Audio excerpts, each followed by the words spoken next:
Many Republicans in Congress, though, support the president's trade decisions.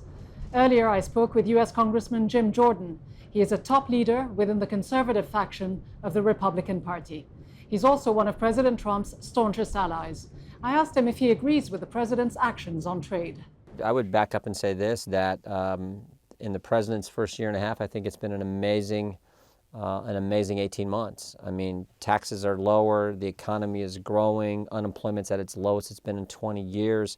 But so why create this trade war then? Why take on the U.S.'s key allies? Can you afford to alienate the EU, Canada, Mexico, even China? Yeah, the president was clear throughout the campaign that this is important to him, getting better trade agreements that benefit the United States, and he's trying to do that. Now, are there concerns? I was one of the individuals, members of Congress, who signed the letter to the president back in the spring when the first tariffs went on steel and aluminum, expressing concern and saying, let's make sure we focus on who I think the biggest offender in this whole area is, and that's China.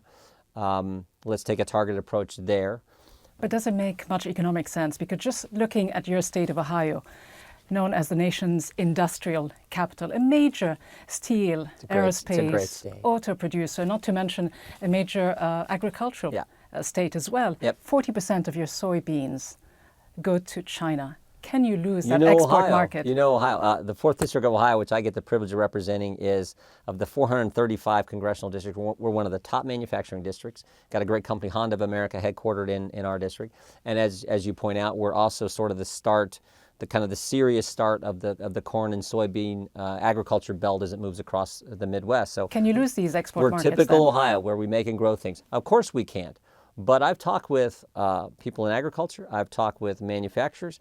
I got a friend who's in the feed business for livestock operations.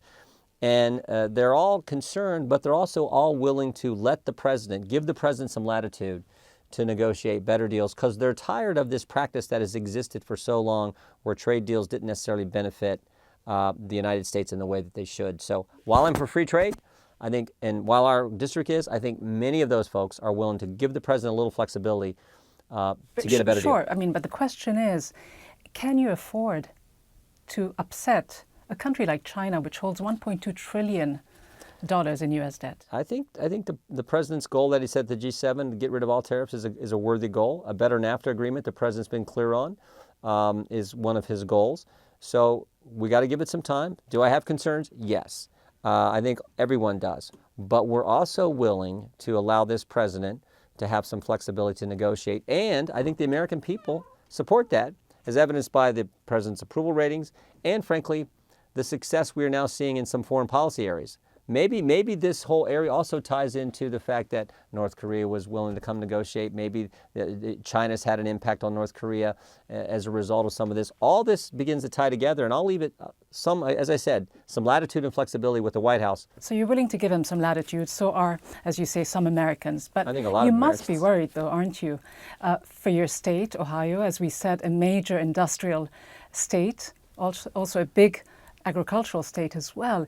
When it comes to retaliation, all of these countries that have been targeted have already hinted. We're definitely concerned. Congressman, that's fair, because no, but look, I've talked to some of our manufacturers. Allow me to just say that a lot of these countries have already hinted that they will be imposing tariffs on states' key industries. Yeah. Not just to target Trump's base, but actually to target Republicans in the forthcoming election. There were tariffs on American goods already in place before any of this started in the spring, and the president wants to deal with that as well. That could hurt you in the elections, though, can't it? If you lose jobs in key states like Ohio, and Ohio stands to lose 15,000 jobs, and the list goes on. Here's the facts right now: lowest unemployment in 20 years, strong economic growth, people's taxes are cut. The American people like what they're seeing from this new administration. And so that's why I think it's important to allow some time, some flexibility. The American people are open to allowing their president, who they elected, who's had a great first year and a half, to do some negotiating.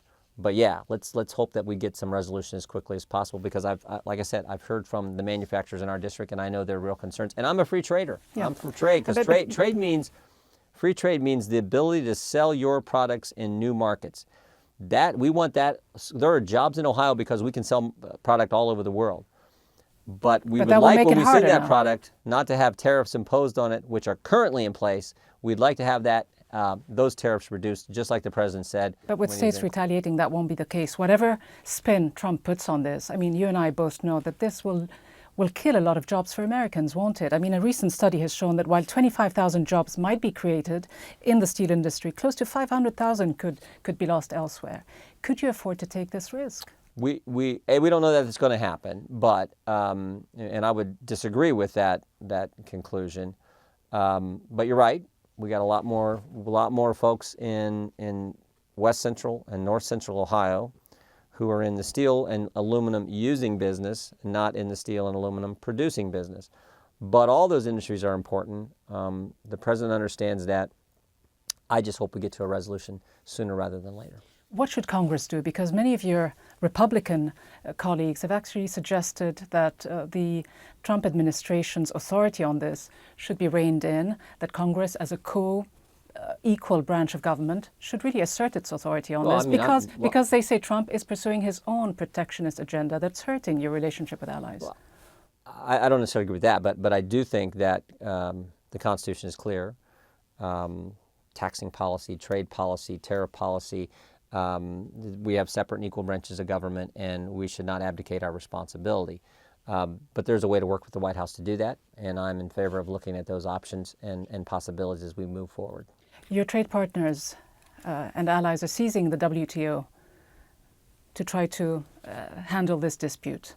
Now, without prejudging the outcome of arbitration, should you be worried? That's always a concern. I think that's the president's underlying concern and why he's embarked on the path he has. Again, I think it's critical that we see how this play out, and I'm hoping for a resolution sooner rather than later. Do you think, though, it might have been wise for the Trump administration to go to the WTO if it had major issues with trade partners like China because of its unfair trade practices? I think direct negotiation with talking with these countries is important, and the president has said so. He said he wants a different and better NAFTA agreement. He says he wants agreements that are in the best interest of the United States. I think that's what the citizens expect from their president. And we support the goals, and the president's been clear. He's against tariffs. But many consider his behavior erratic, though. Would you agree? I think the president has had an amazing year and a half. Think about all the promises he made out of the Iran deal.